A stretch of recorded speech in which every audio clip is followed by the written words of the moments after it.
It's difficult to come into this space to completely destroy a book I love. Wait, you love this book? Are you already saying that? I love this series. Oh, okay. You already know how I feel. Well, I mean, what if this is the first time someone's listening to us? This is a weird first episode. Second book in a series. I'm not going to judge you. Side eye the whole time. If this is your first time listening to us, welcome. We're going to be talking about something that hurts me. And that's my first discussion with you. Isn't it hard to rip the Band-Aid?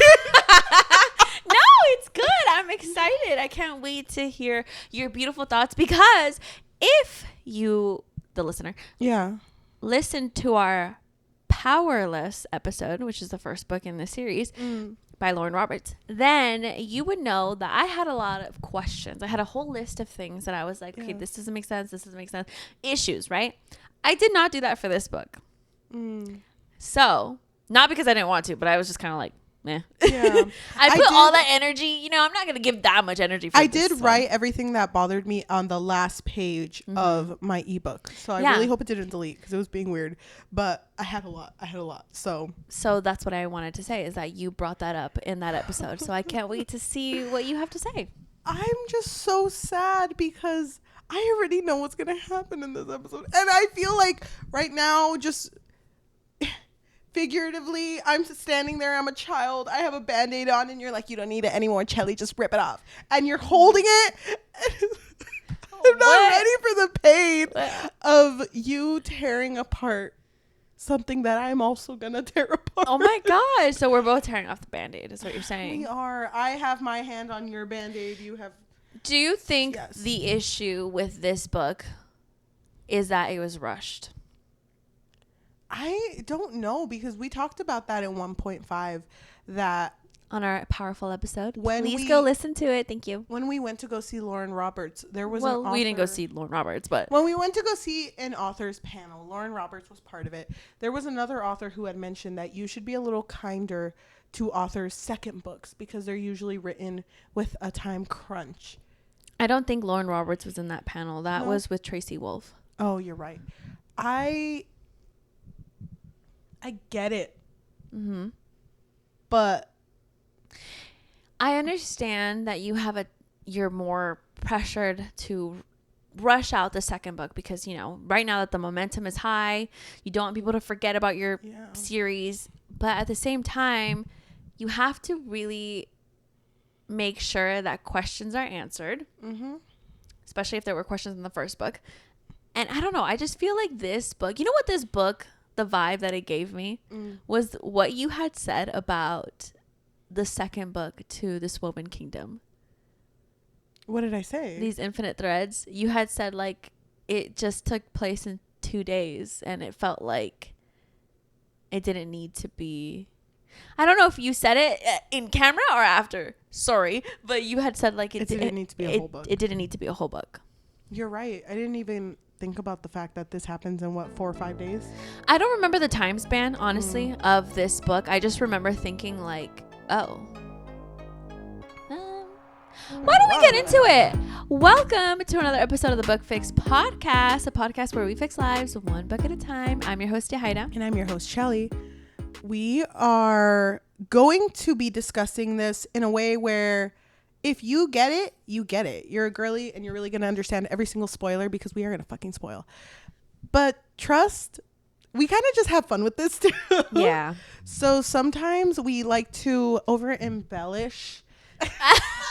We like to keep it interesting a little bit. If I just want to add a vibe, I'll add a vibe. Yeah. That being said, I do recommend go read this book.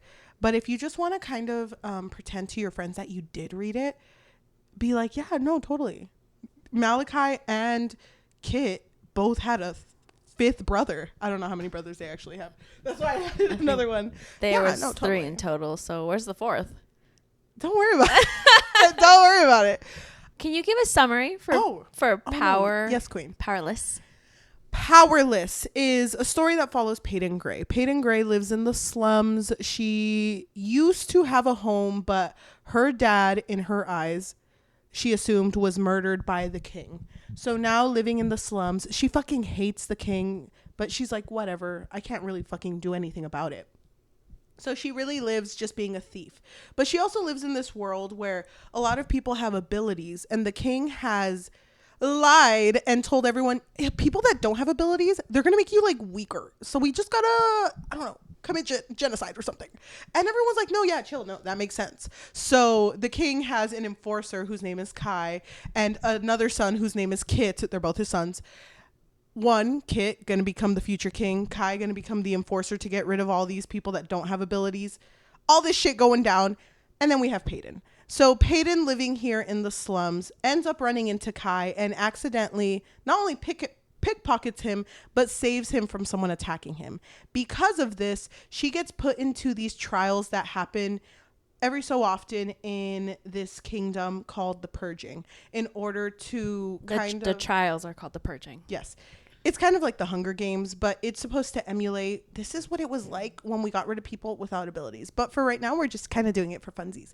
But the king is doing it so Malachi, Kai, can look stronger and better and a good enforcer.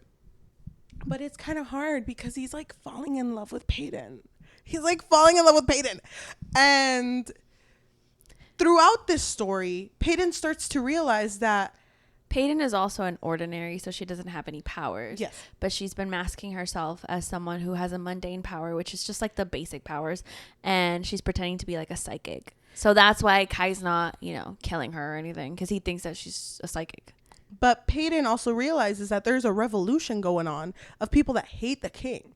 And they're like, in that last trial, we're going to fucking mess with him. So you need to infiltrate, get some knowledge from those brothers, and let us know how to get in. And she does.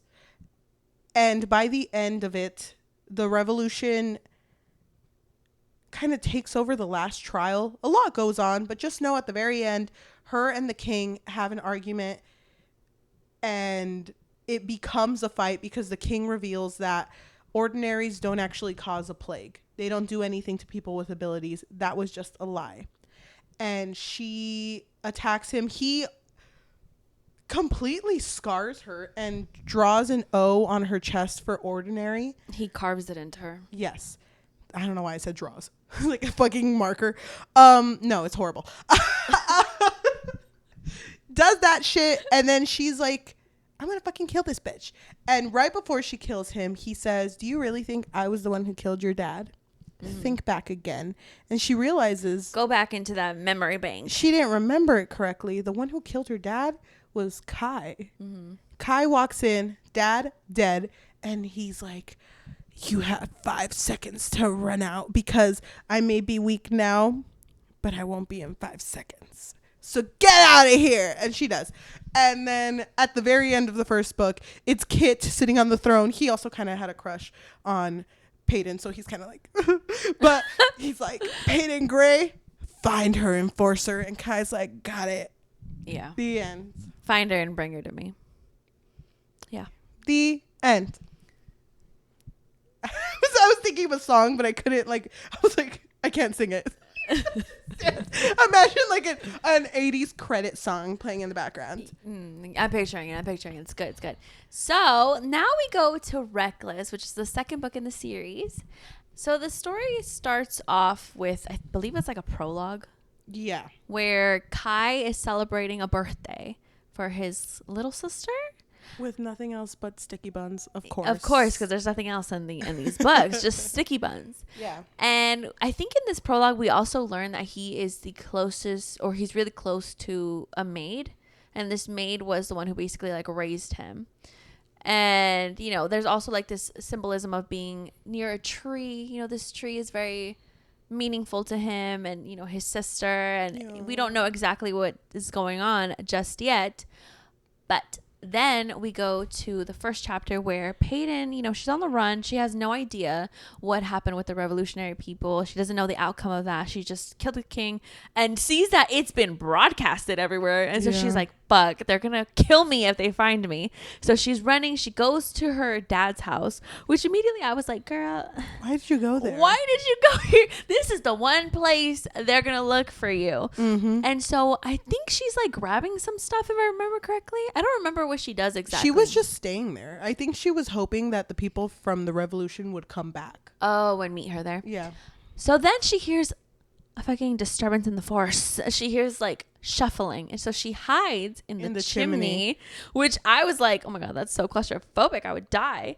And then she hears Kai's voice where he's just like, find her, she should be here. And everyone's like walking around, looking everywhere, looking under the fucking cobijas and the blankets and the couch, because they're all looking for her and they're like, sir, we can't find her, sir. And he's like, fuck, we can't find her. Oh no, everyone leave. And he like has a little moment facing the chimney. He's like, fuck yeah, I'm glad she's gone, because I don't think I could have done it. He was just like, oh my god, I would have folded so fucking quick she were here. He's having a moment by himself. I don't understand why these characters' internal monologues are always said out loud. You know why? I know. So the other character can hear. He's like, shit up. Imagine he was like, I fucking love you. I love you. I love you. Oh damn, you're not here. It's so sad. I'll just kiss the chimney. He's like, Santa. You know that Selena Gomez Cinderella movie where they're both dancing in the mirror and they both put their hands and they're kind of holding hands. God. Just like that. But she's on the other side of the chimney. That. And she's like holding on for dear life. Yeah. And so all of a sudden he sets the house on fire. Yeah. And they're walking outside, and one of his men is like, sir, I think I saw a glint of silver on the roof. And I think like, you really saw that? An explosion. Is that silver? And it's funny because I think even he saw it, right? Yeah. I think he had noticed like silver light, and he was like, Paedyn? Oh my god! Babe, jump on my back! Quick! I'll blind everyone here. I mean, Paedyn. Get a load of this gal. I fucking can't.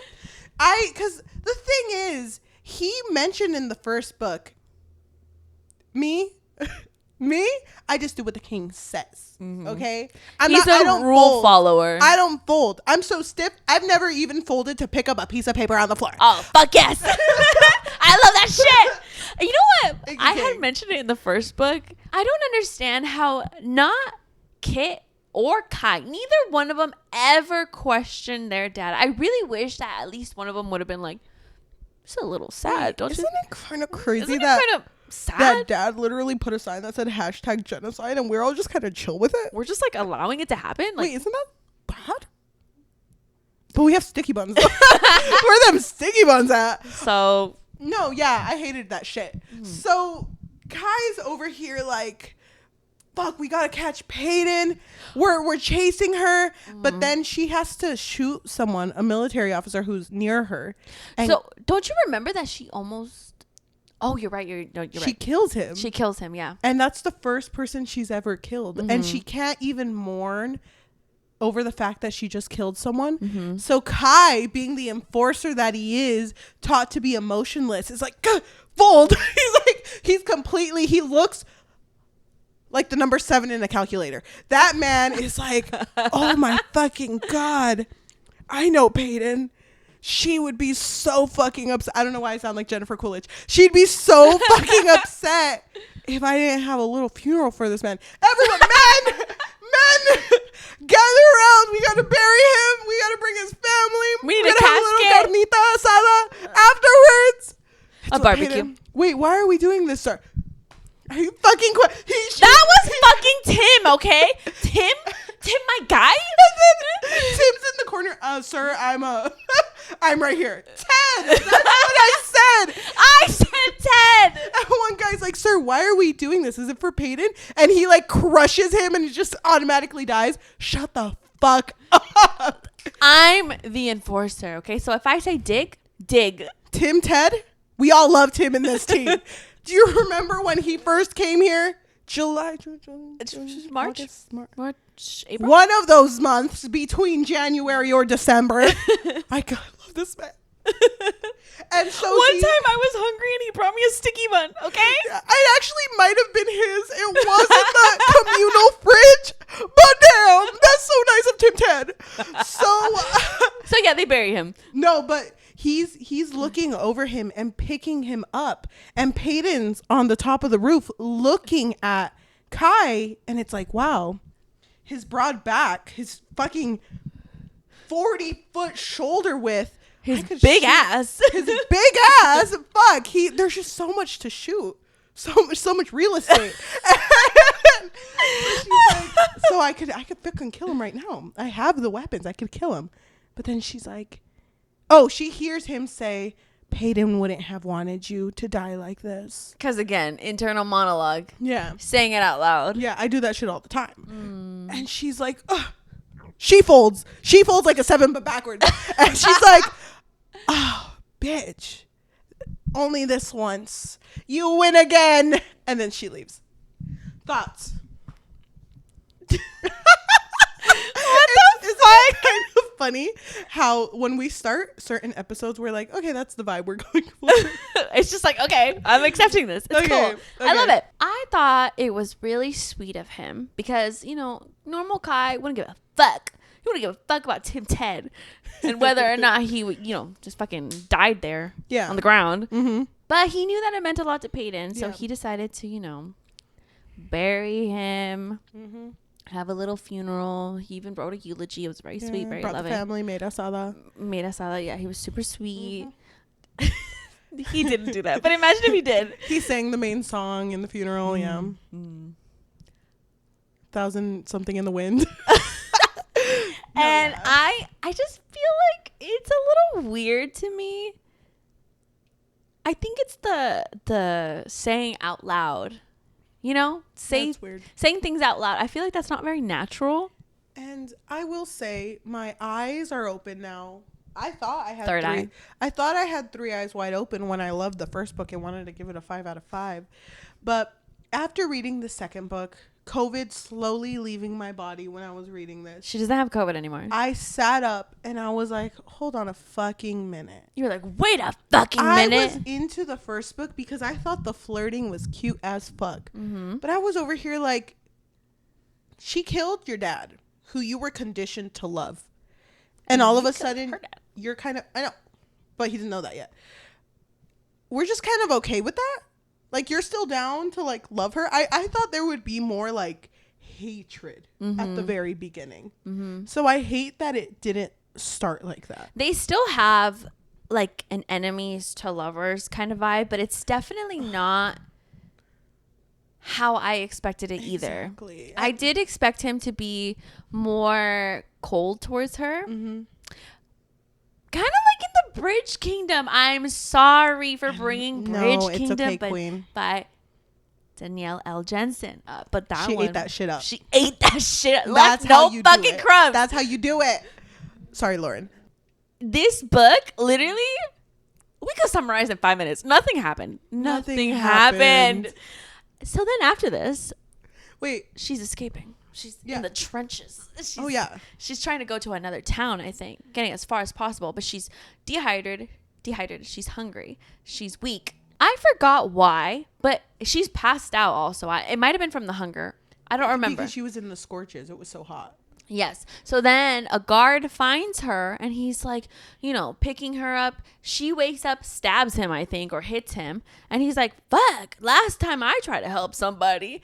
And he recognized her. Yeah, and then he looks at her and he's like, wait a minute. You're that girl. Wait, do me a favor. Can you, like, pretend to stab me? Can you? Paedyn Gray. Paedyn Gray. The notorious stabber. Oh, my God. Killed our beloved king. Rest his soul. Can you sign my pocket knife, please? Pulls it out of his body, please. Yes, she kills him. Because she's like, I really need to get to this town past the scorches because they're known. Well, she kills him because he wanted to sell her off because she's worth a lot of money. I mean, I don't blame him. These times be tough. Yes, she kills him. and she's headed towards this other town because this town is known for accepting ordinaries, right? Yes. Which is a weird concept to me, that we're in this society where there's several kingdoms and none of these other kingdoms believe in genocide, but this one king does. And it's like, don't you see that none of the ordinaries are killing people with abilities? Is everyone just wait, hold on.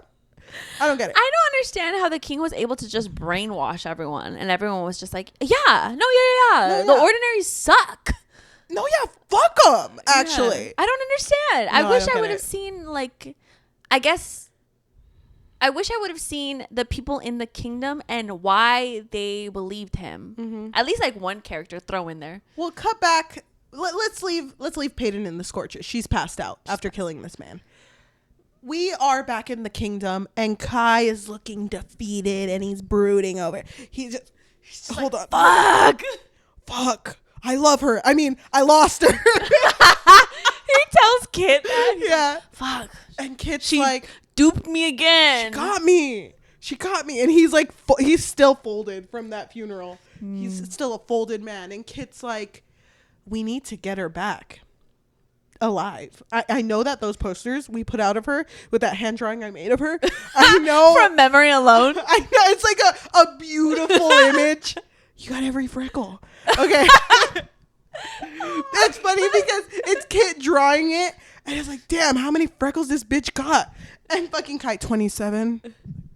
How the fuck do you know that? I hate that girl. Cooties are gross. I'm only guessing. I think it was 27. No, yeah, last time we slept together. He's like, bro, wait, she was mine. I know. So now as the king, Kit is like kind of unhinged because he has not come out of his kingdom, his throne room, I guess. Oh yeah, there's a lot of rumors circulating, Yeah. Kit. Like they're just like, oh, he's moping. He hasn't left his room. He doesn't eat. And there's like a joke going on in the kingdom, like, your window's broken. But it's because he's always throwing out food from that window because he's not eating. So He's like, fuck this torta. I would never throw away a torta. Hell no. So He's in mourning. He's in mourning, but he's also conflicted because, like Kai, he also liked Paedyn. I don't know to what extent at this point. I think he just really trusted her, and he is heartbroken. Yes. Heartbroken that he trusted the wrong girl. So then Kit is standing in front of Kai in his little crown, and he's like, I need you to get this girl and bring her alive. I don't care that I wrote dead or alive. You need to bring her alive. And Kit's like, got it. I got it. He was like, I was planning to anyway. So he unfolds himself and he's like, got it, my king, my liege. And he's about to walk out. And Kit's like, no. Can I trust that you can do this? No. No, I love her. No, he's like, wait, what? Wait, what was the question again? But he's like, are you sure nothing is going to hold you back from this? And at first he's like, no, we're fine. And he's thinking to himself like, fuck, are we going to have an emotional talk? I'm not mentally prepared for this. Me and Kit just fucking bro it out. So then Kit's like, can you handle it? And Kai takes off his enforcer ring and is like, if I can't do it, don't give that shit back to me. But I will do it because you're my king and she may be my girl. She may be my queen. Oh. We'll talk about that later. But she will be my prisoner. That's basically so he happened. goes for the scorches. He goes to the scorches. All of his men with him, and he's like, let's ride. And they all got horses. Right. Let's ride. Dun, dun, dun. Yeah. All these fucking horses.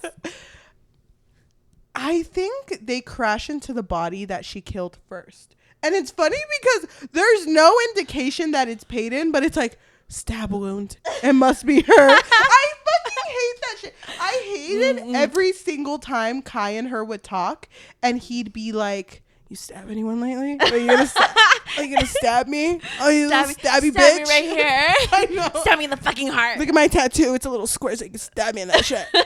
I fucking hated that. That it was meant to be like quirky, like she's the stabber. But it's like, no, that's a crime. Like, what? No one else stabs around here? No, What? she was the first one to ever do it. She only stabs. I hate that. I hate that shit so much. But they go to the Scorches and he is looking for her and everyone's like, never seen her, never heard of her. Actually, we've heard of her. We watch TV. But we haven't seen her. But hey, the girl he saved tells her this. The girl he saved in book 1 is there and she's living her life and she's a little thief. Mm-hmm. And she's like, hey, I got to get out of here for the fights. Mm-hmm. The underground fights that no one's supposed to talk about. Those fights. You ever seen Fight Club? Yeah. I can't tell you about Fight Club. Oh, shit. I can't tell. I mean, don't fucking ask me about Fight Club. The one that's held on 7th and 8th Street. Don't ask me about that shit. So then he ends up going. And he sees someone who is dressed. I think it's so funny because it's described that Paedyn is wearing baggy clothes and like a scarf to cover her silver hair. But it's like... But I think you could see like one strand of silver hair out. How does no one see that?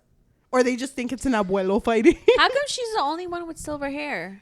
Okay, let's talk about that actually. I hate it. Okay, end of discussion. I don't understand.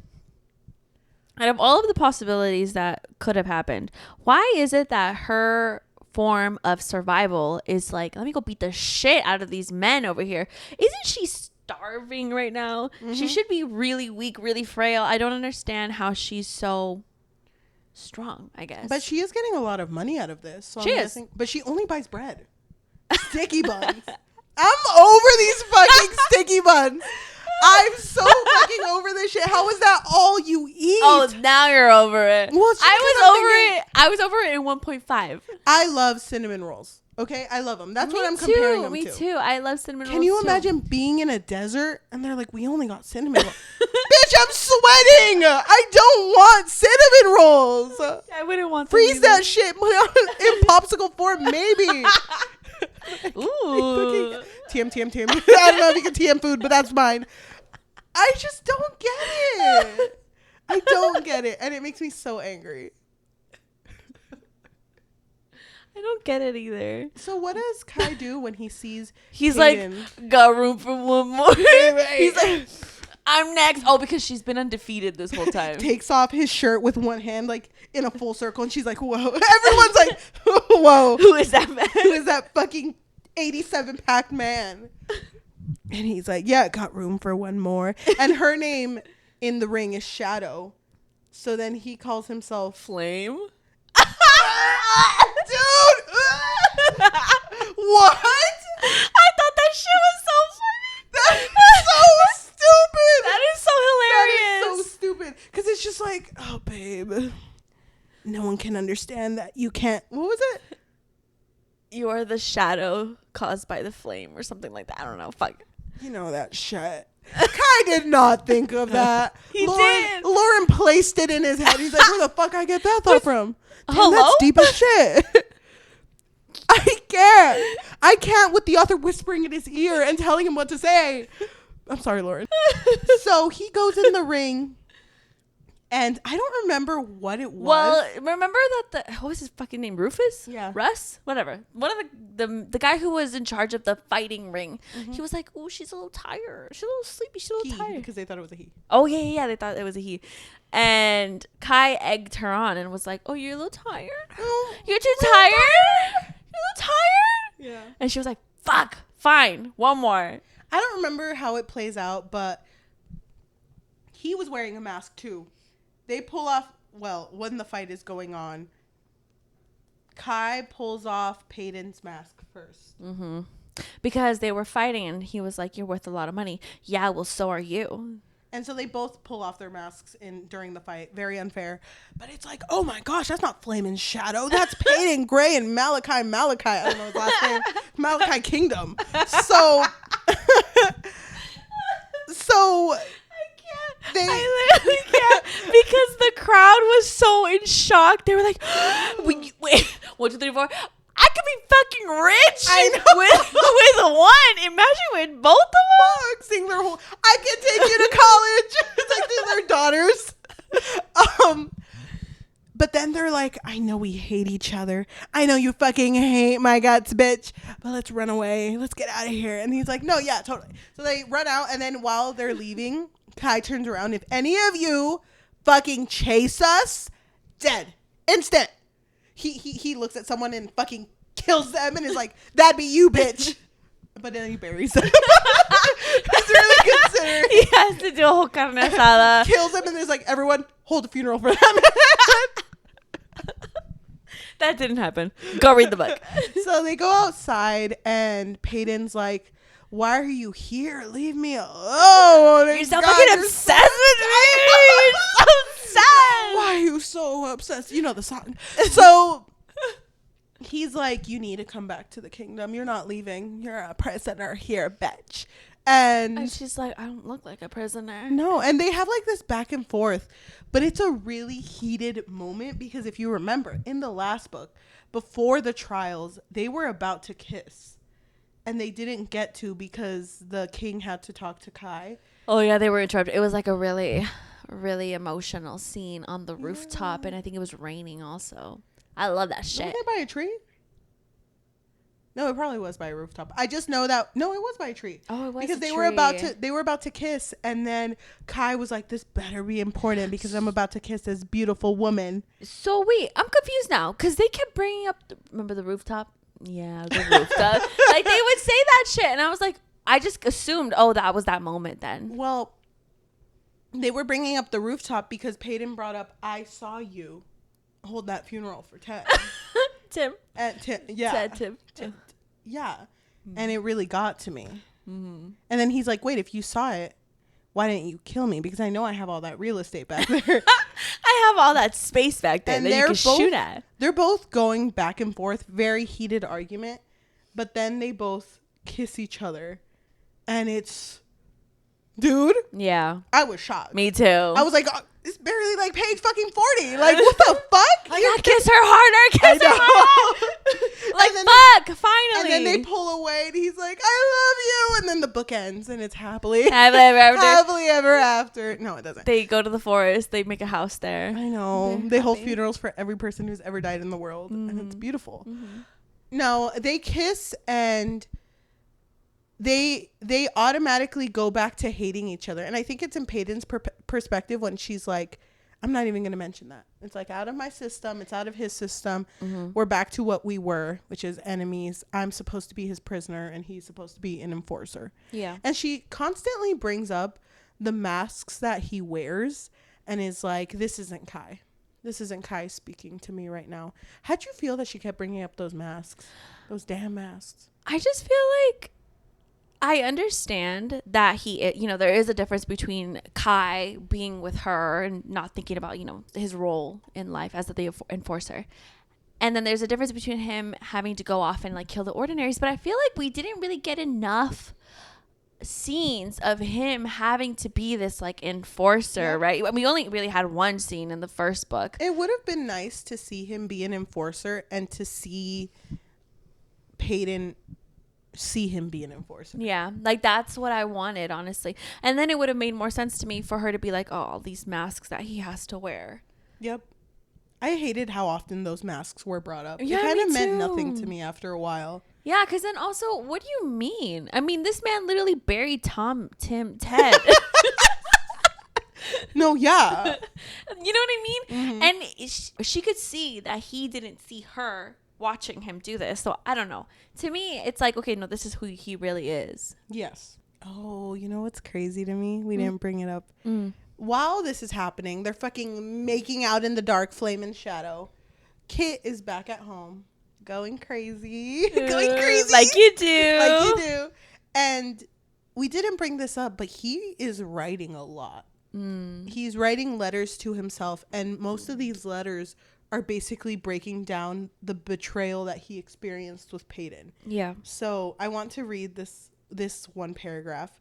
He talks about how he's been writing and thinking about her more than he should, and he's poring over every little detail. And he is thinking about the feeling that Kai is fighting while hunting her down. Like, it's just a lot for him.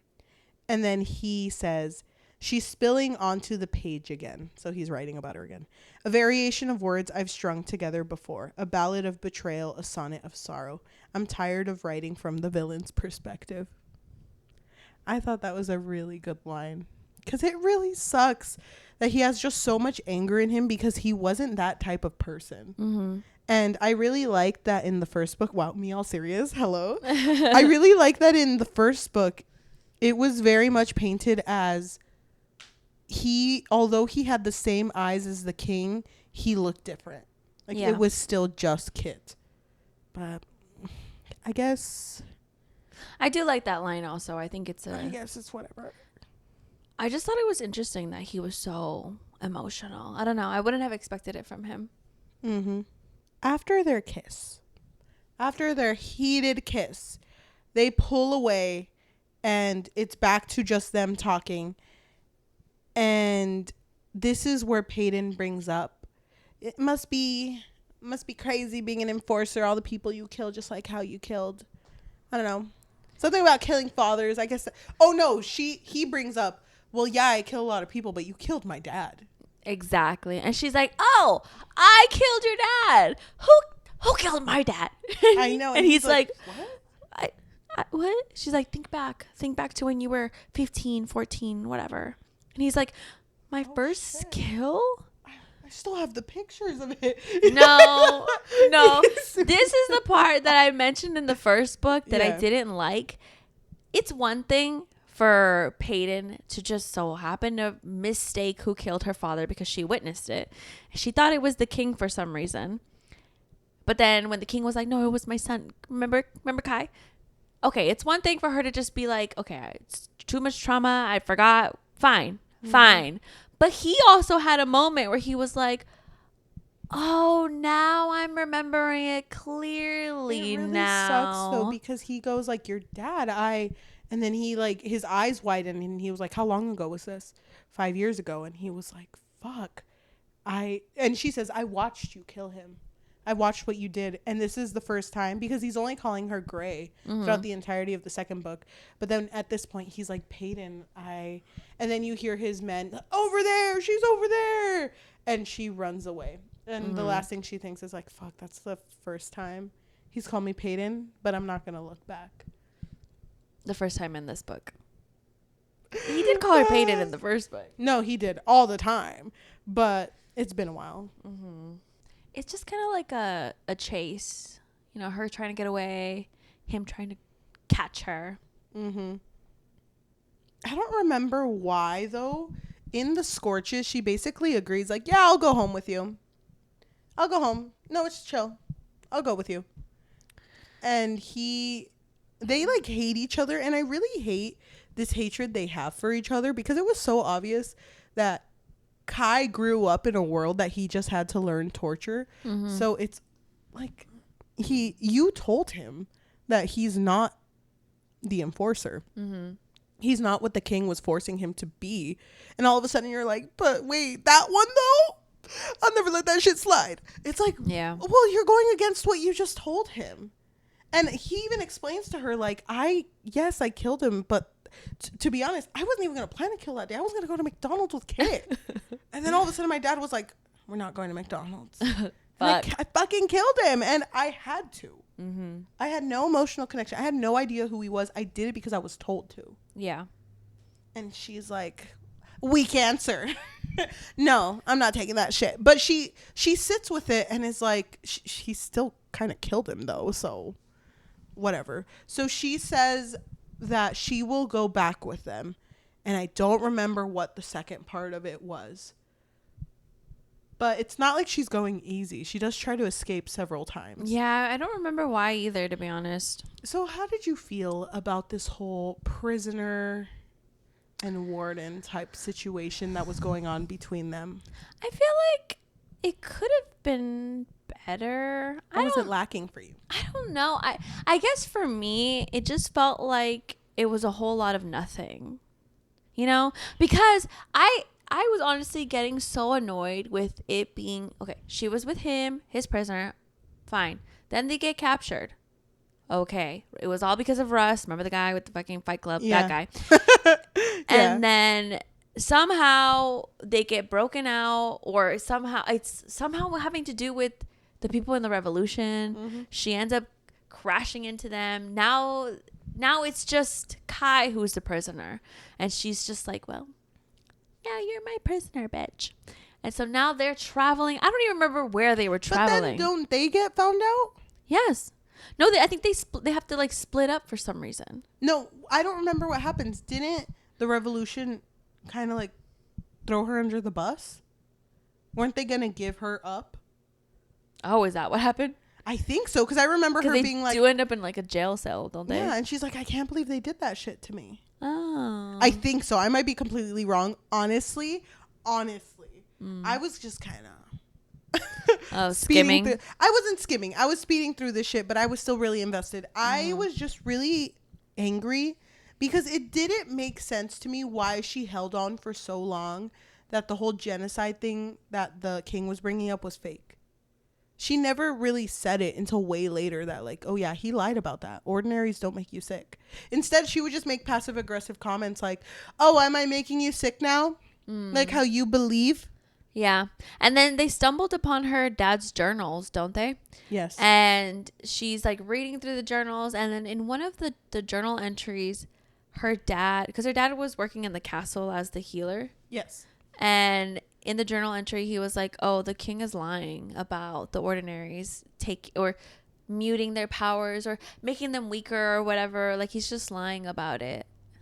But what I didn't understand is that she already knew this, but it was treated as if it was like, no, the first time I've ever heard this. Well, hold on, because there was something that happens before this. So in one of the moments where they're trapped, because the whole time Kai's like, really don't talk to me because I'm just going to turn you in, and whatever Kit does to you, that's what he does to you. Yeah, you know? Not my problem. But there were moments where it was like, no one else touched this prisoner. If she needs a sleeping buddy, that's going to be me. If she wants to kiss and hug someone, only I can do it. Mm-hmm. Whatever. But that was kind of what he was becoming. But there was a point where they get trapped in this cage. It's like a sewer, no? Yeah, and the water's slowly rising, and she doesn't know how to swim. And they're both trying to get out, and they realize that they can't. Mm-hmm. Like, it's too late. There's no way to break out of here. And both of them, I think it's Kai first. He was like, Paedyn, you could just stop. It's not going to work. There's no exit here. It's just too late. Mm-hmm. And they're both kind of just like, fuck. Like, we're both going to die. And I don't even think they discuss it any further. They just, like, kiss each other. They just kiss, yeah. And he basically says, like, you know how I always said it was just pretend? I lied. I can never get you out of my head, out of this heart. I just, you've always been that person to me. And she's just like so like into him. And they're kissing and they're having their moment. And it's so beautiful, dude. She had me in her clutches at that point. I was like, Lauren, I get it. 5 stars for everything. And then there's like a little hoyito of air. Like a hole. Yeah. And then they're like, oh, maybe we can make it. Mm-hmm. So they start like opening the hole and they see it. Paedyn sinks down because she's drowning, but then Kai goes down, picks her up, throws her, and is like, she's good. Okay, now he's drowning. She's looking down the sewer grate and is like, damn, what's taking him so long? Is that how you swim? Crazy. Yeah, because when she got out, I remember her being like, whoo! Damn, we were so close to dying, right? Kai, hello.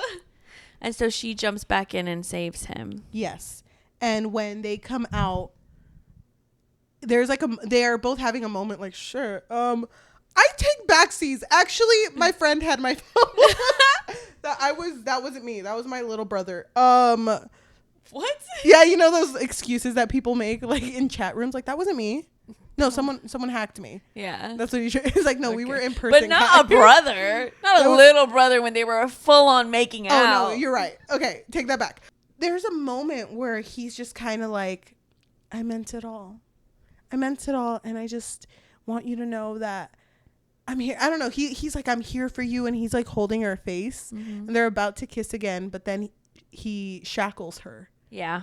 And she's like, are you fucking kidding me? After everything we've been through, we just survived that. I learned how to swim in 0.3 seconds for you, bitch. Mm-hmm. I should have just left you there. And she just completely like, fuck, I'm not going to talk to you anymore. Mm-hmm. And she doesn't talk to him. And I think it's so sad because like they're walking together and they have to walk really close to each other because the shackles. They don't want it to show. And they're shackled to each other, by the way.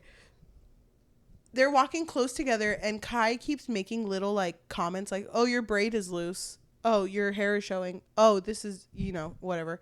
Because he just wants to hear her talk. But he's like, I wouldn't be surprised if she just hates me. Yeah. Can I say something I disliked? Go ahead. From this point to their entire journey back to the kingdom, which, by the way, I don't know why she was just like, okay, let's go. And where'd all his men go? I don't know. I was going to ask you that. What happened to all the guys that were with him? If you lose your boss, do you just go home? Yeah. What did they die? What the fuck happened to them? I have no idea. Oh, because I think they got abducted, so that's how they got By aliens? I don't know what happened to them, but they're not there. Imagine. They're walking back. I hated the fact that anytime they were going to be nice, he'd always say, let's pretend. That's so stupid. Mm-hmm. I hated that line. I hated how often it was repeated. Let's pretend. Pretend. I hate that word. And it's like, shut the fuck We don't have to pretend. We don't have to. Like, we could just be honest about our feelings. And even if they're not honest, I wish he would just like say something and just be like, just kidding though. No, that's old Kai. Like I wish he would like just do that. Them just being like, let's pretend while I tell you this fucking, I don't know shit. Yeah. I also hated that, they're in the middle of fucking like, she's a war criminal. Okay. Mm-hmm. And he's like, do you want an answer to that question? Then let's dance. Oh, yeah. They would always do the let's dance then. I'm so fucking angry. Why? Because it's like. You like that shit. I know I do. And Lauren, don't get me wrong. I was eating this up as if I hadn't eaten in a long fucking time. It's been days. But it's just like. You're trying so hard to make this an enemies to lovers when they've just been lovers the whole time.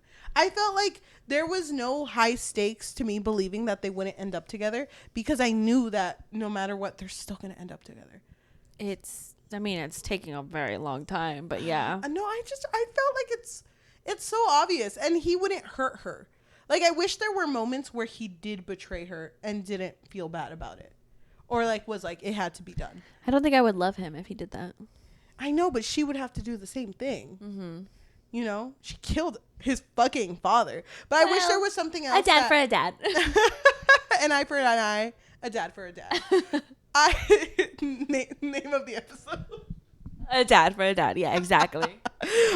I just wish that there was more hatred behind this enemies to lovers. But there really isn't. To me, it just feels like they just love each other.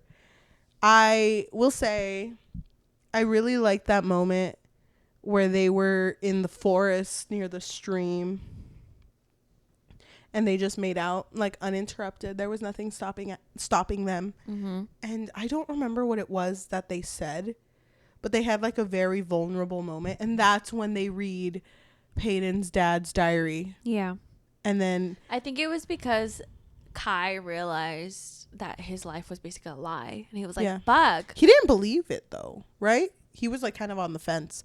He was a little bit on the fence, but I think he wanted to present this idea to Kit and see what he wanted. Because, he's the king, so it would be up to him. Mm-hmm.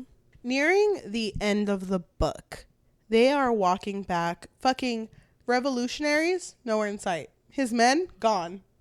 Horse dead. Oh my god. It's literally just him and Paedyn. And they're walking through the garden. Like, you could see the kingdom in a distance. And they're walking through this garden. And Paedyn's like, it's like that scene in Shrek where it's like, there it is. I thought of Shrek too. Thank you. I also thought about Tangled when they were under the fucking water. Yeah. Almost drowning. I was like, bitch, sing. Sing so your hair will glow. Fuck. Me about Paedyn. But like, they're there and they're just kind of looking. Don't they have like a passionate night though? Just like full of love and that's at the stream. That's at the stream. But then doesn't Kai tell her, let's just run away, babe. You and I should just run away. No, yes, kind of. But he comes to a realization like, this is wrong. Mm-hmm. Like, I don't want to do this to you. I How could love you? No, yeah. Question mark? Because she's like, but this is your job. Hold on, I'm getting my binge This ready. is your job? This is your all job. of a sudden? You kill people, babe, and it's okay. All of a sudden, she's like, no, But you he's have to be a like, good enforcer. how could I do this to the girl I love? No, to the girl I've fallen for. And he's like, she says, like, babe? Wait, babe? Fallen for? I can't. No, wait, you're pretending, right, babe? What are we? You're pretending, and it's like, no. I'm done pretending. I don't know if you knew, but I was never pretending. Babe, really? It's like, yeah. Can you imagine if this is actually how the dialogue went? I would bury myself. No, he's just kind of like, it was never pretend. Mm-hmm. Like, you're so important to me, and it's sucks. And he's like, can I be Kai for a second? Because I think he talks about his masks. He's like, I don't fucking care about the enforcer shit. I don't care about any of this. I just want to be with you. Mm-hmm. And if I can't, then I just want you to go. Like, you don't deserve what's going to happen to you. And well, he does say, I have no idea what Kit plans to do with you, but it can't be good. So maybe you should just run off. yeah. So she's about to, I think. But then all of his men fucking, they come in Hawaiian shirts, fucking coconut with a little umbrella in it. Oh, sir. Throw that away. Fucking Dole Whip in hand. They're just like, wait, sir, we were not vacationing. While some you of them have fucking Mickey Mouse ears. Sir, you're, sorry, you're okay. I mean, we were looking for you, sir. Oh, fuck. I swear we were. Yeah. We thought you were dead. Wait, what the I thought. Wait, so do we consider that as overtime? Like, because we never clocked out. Sir, is that Paedyn Gray? And he's like fucking holding her hand. He's like, oh yeah, no, gross. No. So basically, what happens is he sees his men at the Yeah. distance, and he looks at Paedyn and is like, "Just follow my lead, okay?" And she's like, "Okay." And then the men take her, and he's being kind of like cold towards her. And then they're heading back to the castle. And then what happens? When they get there, Kit looks at him, king face. Well, I mean, he still looks tired as fuck, hasn't eaten, looks kind of crazy, but king face. And he's like, "You've arrived, my dear brother, home safely, I hope." And he's like, "Yep." And he's like, "Any unforeseen circumstances happen?" No. It wipes the fucking lipstick off his face. No. Nope. The kiss marks all over. I know. What? Unforeseen circumstances. No, it's fucking weird. Like, there was like a bunch of leeches, I guess. I don't know. Crazy. Fucking hickeys everywhere. I know. Nope. I think we're good, actually. I don't know. So Crazy. he says there is no unforeseen circumstances. And he's just kind of like, I brought her back, didn't I? Brought her back. But there's something. Does he want to tell him? Like, there's something you should know. I think so. I think he wanted to like. Oh no! I think he wanted to mention the journal entry. That's my guess. I don't know. But then the king is like, Kai, enforcer, sit down. Shut the fuck up. Shut the fuck up. And he's like, yes, okay. And he walks over to Paedyn and he's like, stand for me. And she does. And he's like, everyone in the kingdom, all of these men that went on vacation. And it's like, no, we didn't, sir. Everyone, I want you to know, you are to be my bride. Chapter end. That's the punishment for killing the king. She gets to be. She gets to be welcomed into the family. Fucking knew it, bitch. Hello. Knock knock. Hello. That's fucking wild. That doesn't make any sense to me. Why would you want to marry an ordinary? You're right, because he didn't even know yet about that whole thing. I think he's just obsessive now. I had written a note before, and I wrote that Kit is a character that makes me really sad, because it's kind of hard to blame someone for their values when that's the only thing they've ever known. You know, when you're so sheltered, he was a kid, and he still technically is a kid. Hasn't really grown up and experienced the world. The only thing he ever experienced was one day he went to the slums, and honestly that could have been such a positive change if it weren't for the fact that someone killed his fucking dad. But he has so much shit going on that I feel like he's not thinking correctly, and it's just kind of like, okay, let's just do this shit. I'm king. They can't question me. Mm-hmm. And there's even someone that comes up to him who tells him, like, you do what you need to, because right now, you just being in your room, you look weak. So you walk out and you take charge. It was Caleb. You're right. What the fuck was Caleb doing here? Dude, I don't even know what the fuck went on in this book. I understand why you would feel sympathy for Kit, but I feel like it's hard for me to sympathize with, you know, him being okay with like a whole fucking genocide. Like, I don't think it takes fucking 2 fucking brain cells to be like, wait, something is wrong here. But I feel like he was so conditioned into this life, because I don't even think, even with Kai going to the town that's past the Scorches, they didn't even know about that place. Like, he had heard things because he was more going to the slums than Kit was. I feel like Kit knew nothing except for what he sees inside the kingdom. Mm-hmm. So to me, it feels like less of a, because it's just like, oh, plagues can happen, so we just got to get rid of the people that caused the plague. And he's like, okay. Like, I don't want to, I'm not justifying it, but I'm more like understanding to why Kit is struggling so much right now. I don't know what his intentions are, though. Bad king. He doesn't know anything. He is. Fuck. I hope he becomes better, though. I feel really bad for him. I think he's gonna die. Can I read? That's my prediction. Kit's. But why does it have to be such a sacrificial moment? Like, why does he have to become is it a martyr? Maybe. For the story to continue. I fucking hate that shit. Okay, please hold my mic while I read probably one of the worst endings I've ever read in a fucking book. Oh, wow. I hate the last sentence. I like some of it, but it's in Kai's perspective, and he's like, I'm drowning, but if it's in her blue eyes, I'll drown. But will she ever forgive me for walking her to her fate of marrying this man? I thought we were going to be something, but we're not. My heart's pounding. I could cry. I could laugh. And he's like going through a lot of emotions. Well, off the dome, by the way. Did you see that shit? Lauren, contact me. Okay. And then he says, she is the torture I may not survive. Eagerly, she is my undoing. Her gaze lifts, meeting eyes that are not my own, because he's in enforcer mode. Eyes of the man who gets to have her, if she allows it. She was supposed to be my forever. Now I'll watch her become someone else's, because the beast doesn't get the beauty. My lips quivering. Wait, what? Wait. I remember reading that. Beast, beauty. What the fuck? What is he talking about?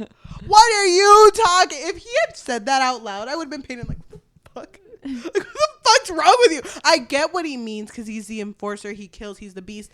But you know what? Paedyn's kind of killed too. You know, she's kind of done shit too. So I guess the beast doesn't get the beast? Oh. He's not going to call her a beast. That would be so rude, disrespectful. She's the beauty. But she's also like killed men. And she also killed his dad. But he also said during one of his pretend, he's like, I kind of thought it was hot that you killed my dad. Actually. Okay. Yes, he did say that. Not like that. Not in those words exactly, but he was conflicted because remember, his dad was never that loving to him. No. So he was going through this grieving process of, okay, yes, I'm upset that you killed my father, but also my father treated me like shit my whole life. So I feel like it should have been me who killed my father. That should have been my fucking kill. So now it's kind of like, I don't know how to feel about this. Do you think things would have been different if him and Kit had just talked about how they felt about Paedyn? Yes, I think so. Or at least it would have allowed us, the readers, to know if they cared enough about each other to put that relationship above this girl. I wish they would have just like said one thing, like just had like a little side convo, like, isn't it just funny how like 2 weeks ago I would have fucking kicked your ass because you asked her to be your ball buddy? Crazy, huh? And then just end it there. Yeah. Because at least he put it out there that, like, you know what, I like Paedyn. Mm-hmm. But no, they just kept like, no, girls, gross. Yeah, they never had a conversation about her, which is so weird. Okay. Before I read what I wrote, thoughts. When I got to the ending of this book, My first thought was, where the fuck was Mac? Where was Makoto? What the Dude, fuck? I was so upset. I was upset. So if you, the listener, haven't listened to our thoughts on Powerful, which is the 1.5, we basically had this story of Adina falling in love with someone who has the same fucking power as Kai, which could be a threat. He witnesses the love of his life. Well, Could have been the love of his life die in a very tragic way. I just really expected him to show up in this book and just be a pivotal moment for the revolution. Where the fuck was he? So that was my biggest disappointment in this story. Another thing that we had mentioned in book 1, and I'm going to mention again. You had mentioned it in book 1, and I agree with you. What did the revolution do? Nothing. What do they do? Like, I feel like they should be such a bigger part of the story. There should be changes that they're noticing in the kingdom because of the revolution. Nothing happened. Yeah. And even when they were there, I hated that fucking Paedyn was like, hey, what was his name? Yeah, no, we go way back. And it's like, you knew them for a day. Mm-hmm. And you had, 2 conversations with them? 2 strings of dialogue? Why are you acting like these are your best friends? And then also it's obvious that she doesn't know them because fucking Calum, who is the mind reader, who was in the revolution, was talking to Kit as if they were like friends that have known each other for a long time. I don't understand if this is supposed to be a moment of, oh, he's infiltrated. He's in. Yeah. He knows things. But then why did they need the tunnels? I don't know. Yeah, how'd he get in? Yeah. Oh, guys, crazy. The front door's just open. Wait, I'm just inside. No, I live here, actually. I don't understand what's going on, I guess. I don't understand the meaning behind this. Mm-hmm. I would have loved, like I told you, if Makoto, Mac, if he had just become that revolutionary guy. And they were like, no, we found this new guy. Mm-hmm. He's a fucking tank. Or if he's... We call him Big Mac. He's so fucking crazy. Fucking again with the McDonald's. We don't endorse McDonald's. No. Fuck McDonald's. Yeah. So I just feel like I would have even liked it if Mac made his own fucking revolution. You know what I mean? Like, it's bigger now. It's fucking has all the powerful bitches. Welcome to Mac Attack. It's me, Mac. Let me introduce you to the other members. This is a needle. He doesn't do much now, but if I stand next to one of those telekinetic bitches, pop their eyes out. What if they didn't? I know. We were making a joke that what if his weapon of choice was a needle because of Adina? She was a seamstress. Because he had bought her needle. Go read 1.5, but also just listen to our episode. That was my big issue with this book. My other issue with this book is it kind of just felt like, what even happened in this story? Mm-hmm. Nothing. I felt like this could have just been condensed, bundled up, epilogue 2.0. Or this could have just been the next few chapters of her. It didn't even have to be her running away. It could have been her hiding in the castle or her going home and then being forced back and Kai and her having a moment and realizing like, fuck, we do like each other. I don't want to do this anymore. Yeah. And then the bride to be part. You know what I thought would have been so fucking funny? Because you know how Kai took off his enforcer ring? Imagine he proposes to her with the enforcer ring. Bitch! Like, this is the prettiest ring I've ever seen. Fuck! He's like, that's mine! It's got a little blood on it, but it's okay, babe. It's okay. Oh, I think your dad's... Oh, never mind. No, I'm not going to say it. Never mind. Don't make me say it. Oh, my Yeah, God. I felt like the ending was kind of underwhelming. I don't know. Like, I just don't understand. Because we saw Kit's perspective. You know? We saw a couple of chapters with him. Yeah. And his perspective. If he was going to propose to her... Can this bitch tell me why? Can he tell me how it makes sense? How it benefits the kingdom? She's an ordinary. Why do you want her there? It doesn't make any sense. It would have been interesting if maybe he resented Kai and maybe this was like, you know what, I'm going to get back at Kai because, you know, fuck that bitch. Fine. That would have made more sense as to why he wanted to propose to her. But I don't get it. I really don't get it. Mm-hmm. Can I tell you the parts I wrote about? Yes, please. Go ahead. Honestly, Chelly's about to read her notes. I should have detailed this a little more because I'm reading some of it and I'm like, what the fuck am I talking about? Okay. One thing I hated. The flirting in this book. I know that Lauren Roberts was trying to make it like full of tension, slow burn. They kept using the same lines over and over again to flirt. Yeah. So kept saying the let's just pretend. Kept making comments like, oh, he said my name again. If only I could hear my name from his lips one more time. I hated it because then it just started to feel old. It's like these characters have no connection to each other except for the attraction portion. There's really nothing about them that connects them except you both killed each other's dads. That's it. But remember that in the first book, Paedyn was like, wait, is that why I'm so attracted to him? Because he killed my father? That is so weird. That's weird. It's a weird thing to admit. I don't know. Yeah. I don't know. I would but never that's say the that. type of person Paedyn was. Paedyn would admit weird things while being in very like tense moments. Like when she was like, I know Dina's about to die, but I feel bad I never hung out with her. That's such a weird thing to say or to think about. Yeah. Another thing, the conversation Calum and Kit had when Calum was like, you don't get it. You're a king. You got to live by the 3 B's. Bitches, bitches, and bitches. Like how we went towards the same thing. No, it was like, I forget what the 3 B's were. Bitch is better bitch.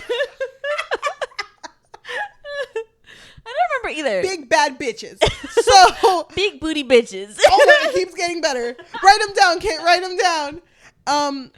What I remember was that these 3 B's were supposed to show. They were supposed to show like no matter what, you don't show people that you're not a good king because they don't know what's going on in here. They're all making assumptions. Yeah. You walk out of this room and you be a badass bitch, bitch. You know. So I don't remember the B's either, but it was supposed to be like do remember, lead by example. But I do remember when that happened, I had written a note and I wrote, I think they're hinting at marriage because it kind of felt like because he was also holding a ring. Yeah. Or like a box. Mm-hmm. And it was like weirdly shaped like a ring box. Yeah. So it really did make me think like, I know where the fuck this book is going. Yeah. What the other thing that I hated was Kai's poeticness at random moments. You hated which that. Is so funny because I never considered that. And you brought it up earlier. It's weird because he's over here talking normally and all of a sudden he's like, do I really hate drowning if it's in your beautiful deep blues? It's like, what? You've never talked like that. Why is that coming out more? And I understood it more in book 1 because it felt more like he was just a young adult stuck in a shitty situation. Yeah. And this is who he actually was. But in this one, he was doing his job and he'd still make little comments like that. And I'm like, shut the fuck up. I don't fucking care. Do you think it was just like the timing of it? Yes. I think it was the timing of it. But I also think that I didn't enjoy that he still had all of his masks. I wish there would have been a moment where he cracked and he lost his cool. And he was like, fuck, I don't fucking care about this shit. I don't want to fucking kill anyone. I just want to be with you. Yeah. Like, is it wrong that I just want to own a little farm and have like 4 fucking goats and just live with you? Like, I wish he would have just lost it. And you know, like, why did I think you were going to say 4 fucking children? You say goats? Maybe we'll talk about that later, babe. Yeah, I think that would have been really nice if he would have just had a moment of being like, you know, oh my God, like him chasing her, trying his best to grab her, and then finally grabbing her and then being like, wait, fuck, I don't even fucking care. I don't even care. I don't even know what Kit's doing. I don't know what he's doing. Also, another one. I wonder if you could see this on the camera. Where's Mac? Where the fuck is Makoto? Yeah. We already said it, but it just makes me so fucking angry. He should have been there. It's funny because I texted you and I said, I really am struggling with rating one of these books. Because you remember, before we talked, I had given Powerless a 5. Yeah. Because I loved it so much. And I was sitting with this one and thinking about how much I hated how it was written. But because I love the character so much, I'm like, am I going to give it a 5 off of vibes alone? Because I want to. Mm-hmm. And I had given it a 4. And I was like, okay, I'm okay with this. But then the next day, fucking restless, sleepless night. I'm like, I just love Kai so much. And I wake up the next day, no sleep. In a cold sweat. Yeah, in a cold sweat, waking up from a fucking fever dream that I'm just experiencing this book again. Uh-huh. And I was like, okay, I need to think about it like this. I love this book so much. I don't know why it was getting to me so much. I guess I just hyperfixate. We can talk about that later, yeah. I was like, is it wrong to rate a book that I know is bad a 5? No, I don't think so. I think that I your feel like rating is your journey. I know, but then I gave the first book a 2.5, and I like the first book more than I like the second book. Mm-hmm. So Yeah.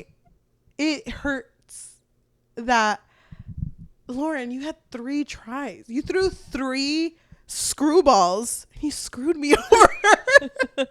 I fucking thought that it would get better and it didn't. Mm-hmm. At first I was like, okay, you know, world building, I understand, and these trials, okay, fine.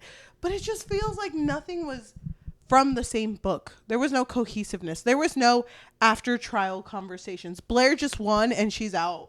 Where is Blair? Where the fuck is she? Did she get her 20,000 shillings? Also, I didn't understand the currency, because how is it that 20,000 shillings is just like, okay, that's a big amount, but it also costs 1 shilling to buy a piece of bread.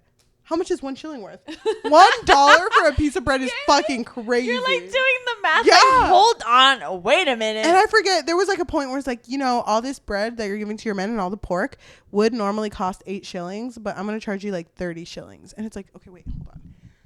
$8 to feed like 40 men, but $1 for a fucking piece of stale bread. Lauren, this is what happens when a math teacher reads your fucking book. I just didn't understand. You're like, hold on, carry the 1.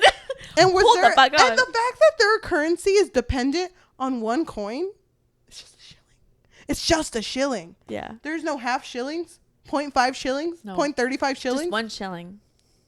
What the fuck? Oh, actually, that's 1.5 shillings. You do have to cut that piece of shilling. It's like, Bites it. It's trying to break a penny. Like, I don't fucking understand that shit. That made me so angry. That's a really good point to bring up. I That didn't understand the concept of money. didn't. Because it bothered me because this kingdom was failing. It was, there's a slums portion. And then beyond that, there's people living in ruin and poverty. Like, thieving around and killing people is just like, you know, we don't really have a police force, so you kill someone, that's on them. I was also thinking, isn't it crazy that there's so many thieves? Yeah. Like, it's just like a thing. I don't know. I guess, I don't know. I don't know how to bring it up in a way that my brain is trying to comprehend that there's this kingdom who's supposed to be striving because, you know, they're killing all the ordinaries that are sucking out their powers. But then it's also like you have this whole loot area full of thieves. And I also don't understand. And this is like a, who knows how the society worked in this. But you're telling me that from 11 to 18, Paedyn didn't try to find a job? That's too boring. she was like making 1 shilling a day. Can you imagine trying to be a corporate girly? You're right. I'm just kidding. That's a really good question. I have no idea. Because Mac did it. I don't know. What was Mac's job? I don't remember. He was something like a construction worker because he would come back with like. Oh yeah, you're right. Yeah. I don't know. It's weird to me that she was like, thieving's my life. And what about it? She could have been something. I don't know. It's just weird. There was just like a lot of things. Like, I wish she would have explained why that was her only choice. Mm-hmm. Was it because they do a test before to check that you actually have powers? Oh, you know, like, I don't. That's a good thing. Oh my god, that would have been good to see. Know. How do you check someone's powers? I know. Read my mind. Maybe. Yeah. It's the mind reader who checks. Yeah. And then I just Caleb. Like, Lauren, you gave us all of these abilities. We see the same 4 fucking people the whole book. There should have been more. Like, and even in the first book, like with all the people in the trials, I don't even remember half of their names. Ace. What happened to Ace? He's gone. Is he dead? I think so. Oh, yeah, he did die. R.I.P. Ace. Rest in paradise. What happened to Jack? Jax? I have fucking no idea. He made it, right? No, he made it because he died for a second and then they brought him back. He's good. He's good. Yeah. Kai killed him. No one talks about that, huh? You remember that? But wasn't he? Yeah, he was in like a mind. He was like seeing an illusion or something. Mm-hmm. Okay.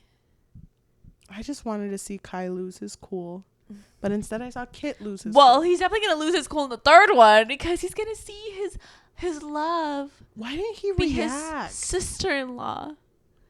Oh, that's weird. Oh, why didn't he react? What do you want him to do? Fucking beat the shit out of him? Well, he was so down on the outside, being like, you know what? You go do your life. I'm breaking the rules. I know I am, baby, but it's okay. Like, he should went in there. You know what? Fuck this shit. I could beat Kid up with my pinky. I don't fucking care. Imagine he was like, wait, she's gonna be in the room next door. They're just gonna have an affair the whole time. Ooh, this could be spicy. Do you think anything's gonna happen between Kit and Paedyn? I don't know. I have no idea. Because Paedyn, I think, not Paedyn, Kit is into her, right? Kit is into her, yeah, for sure. 100%. He's gonna like try to woo her. Yeah, he is. What if she swoons a little bit? I don't. If she does, I'm not here for it. I'm not here for it because so much for them being plot like, twist. Instead of Kit dying, it's Kai. Don't fucking say that shit. It's Mac. That comment comes to fucking life. In 1.5, Yajaira read a comment that was like, I fucking hope Mac kills Kai. Why? Why? Are we reading the same book? I'm fucking losing it. I'm losing my layers. I'm losing my masks. I don't get this shit. You're losing your layers? Yeah. Shrek? I just wanted this book to be good. Lauren, it's funny that every episode of this that we've filmed, I'm just falling in a deeper and deeper dread. Just despair, no hope that this is ever going to be good. Just in a deeper sense of depression. I don't know what I would give this one. It really disappointed me. Go ahead, Queen. What would you rate this book? I think I'm still obviously going to read the third one. Honestly, I would probably buy the physical copies of this book and reread them. Mm-hmm. But it's just there was so much lacking. The lack of Makoto, a Big Mac, the fact that he wasn't in the revolution, the fact that none of this connected the way I wanted it to, and it was just fucking flirting for 5 days and then being like, wow, I don't think she likes me. Like, and I just felt like this book was just little excerpts of them being cute together. Yeah. It's like, she's a fucking war criminal and you're supposed to be an enforcer. How are you breaking so easily? Yeah, he did fold a little too quickly, huh? Dude, that bitch was a 7 full way through. That being said, I think I would give this maybe like a Oh my god, why can't I look at you? 1.75 to a 2. Yeah, I think I would be in the same range. Like about a 2. It makes me sad. Because that moment that you mentioned of, you know, them nearly drowning and almost dying and breaking and just being like, fuck, and then just making out. I just feel like some of those moments did work for me. I was like, okay, they're cute. They're about to die and now they're like desperate for each other. Okay, yeah. I get it. I understand. But I just wish that there was a little bit more. I don't know. I wish that moment when they were in that sewer thing, I wish that would have been their first kiss. Oh, I think it would have hit more. That would have been a good first kiss because they're about to die. And like, you know, it would have just been tension. And then her seeing, like, her describing his face as like, it wasn't an enforcer. It wasn't Kai. This was like completely shed of all that. Yeah. This was a new man. Never seen before. That's mine. That's my man. What fun series to talk about, though. I had a lot of fun. Are we going to talk about the other one? Yes, we have to. We're in this deep. Can I ask you a question? How do you feel? Great doing business with me. How do you feel about Lauren Roberts? I feel like Lauren Roberts created a world that I could really, really enjoy. I think I mentioned it in the previous video that we did, 1.5, where in her first page with the map, she laid out the abilities and kind of just like categorized them of like mundanes, offensive, defensive, and I just feel and the ones that will get you killed. Yeah. You can't have this ability because it's too powerful. I feel like I really love this world that she created, and I just wish that there were more. I don't know. I think this is a good start. Yeah. And I could see her next series being better. Hopefully. I believe in you, Lauren. You got this. You ever watched that one movie that Andrew Garfield was in? It was called Tick, Tick, Boom. No, I never saw it. So the movie, it's basically about this guy who really wants to make a musical, and he's just so like, this musical is going to be innovative. It's going to change the whole world. It's going to change the musical world completely, flip it like to something it's never been. And it's him just trying to get this musical out there. And when he finally does, it doesn't do well. And he's just kind of disillusioned. But someone tells him, like, that's how it is. You need to make another one now. And it needs to be better than that. And it just kind of hit me because it's like, wow, when you're making something creatively, you put your whole heart and soul into it, not knowing if it's going to get any good reception. Yeah. And it really sucks. And doesn't it kind of feel like, not talking about this book necessarily, but just in general, it really just depends on one person with a lot of fucking followers to just love your book, movie, whatever. Yep. And then you're good. Mm-hmm. Even if it's not good, you're good. Well, that's what happens with It Ends With Us. That's why I feel like that's why Coho is big. Yeah. The right people ended up liking her work, and that's what happens. Yeah. It just really sucks, though, because, well, when it comes to this book, just like you said, I feel like Lauren Roberts is going to grow as an author. Mm-hmm. I hope she doesn't lose her spark. Yeah. No, she's got this. She's got this. She's got this. Lauren, if you need an arc reader, hit us up. I'm so down to read her arcs. I'm so down. I feel like you and I would be super honest about it, still cry about it, and give her all of the good feedback that she needs. We'll see how Fearless is. Is that what it's called? Fearless. I'm scared to let go. I know. feel like... Oh, I don't know if this is a trilogy. I think it is a trilogy. Yeah. I'm going to make an assumption, and it's not a great assumption, so I'm sorry. I think that there's going to be a lot of plot holes. I really hope there's not. Lauren, I trust you and believe you, and if you just need to talk it out, just reach out to us at thebookfixpodcast@gmail.com. But I just really hope it's better. But I've been having my hopes up since book 1. It's 3 books in now. Yeah. Fuck. It would be nice if she did a 2.5 and it follows what Makoto's been doing. Oh, that'd be so good. Lauren? He's been in the background the whole time. He's just like watching Paedyn. Who do you also searching for Paedyn? Who do you think made that hole in the sewer? Thank you. Trying to kill her? I know. What the fuck? If you are listening to us in audio form, whether that be Spotify, Apple Music, Amazon, or anywhere you listen to podcasts, thank you so much. If you can leave a rating of 5 stars, because it helps a ton. And if you want to like recommend us our next read, you can also leave us a review in any of these platforms. If they have a little bit of money, what can they do to support us? So we do have a Patreon, and at the moment there's not much on there, but if you want to show that you appreciate how much we post, how much we review, you can find us on patreon.com/bookfix. But if you don't want the commitment of monthly, then you can find us on Ko-fi, which is ko-fi.com/thebookfix, or buymeacoffee.com/thebookfix. If you are watching us on YouTube, thank you so much. If you can like, comment, subscribe, and hit that notification bell because we post every Tuesday and Thursday. It is a trilogy, by the way.